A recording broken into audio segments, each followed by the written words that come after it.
Well, today is election day in Madagascar. Voters have returned to the polls to elect a new president and parliament. Hopes are high that the new leadership will end a 5-year political and economic crisis in the Indian Ocean island nation, where a former mayor of the capital ousted a democratically elected president in 2009. Zlatsa Hoke has our report. The election runoff is being held after the first round on October 25th failed to produce an outright winner.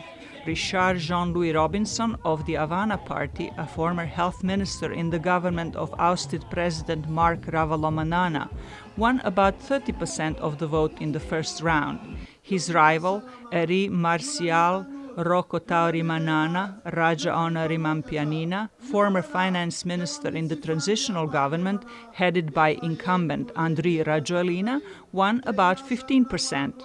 Both candidates have promised to work on national reconciliation. But after years of unrest following the 2009 coup, many in Madagascar are doubtful. The leaders say they want national reconciliation, but they can't even agree on just one debate. In 2009, the young mayor of Antananarivo, former disc jockey Andry Rajoelina, backed by the army, ousted legally elected government of President Marc Ravalomanana. Violence and political wrangling has left the country without a constitutional government since then. The duration of this crisis has been too long. By now, we should have an elected president. After the coup, Madagascar came under international sanctions, losing foreign aid as well as revenue from tourism.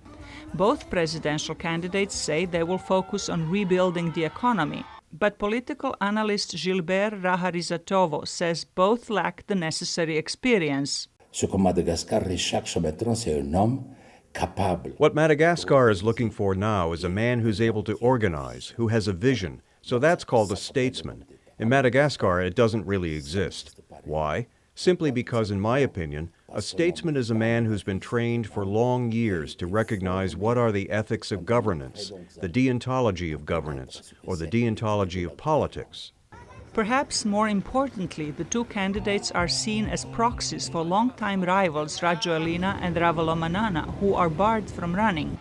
For some voters, that means no end to the political impasse. This election is not a way out of the crisis, but the Madagascan people have no choice other than to choose between the two candidates. The runoff is taking place on the same day as parliamentary elections. The newly elected lawmakers will nominate Madagascar's prime minister. Zlatsa Hoke, VOA News, Washington. Well, we want to know what you think about Africa 54 and the stories we cover. Join the conversation on Facebook. The address is Africa 54. And check out our headlines 24/7 on voaafrica.com.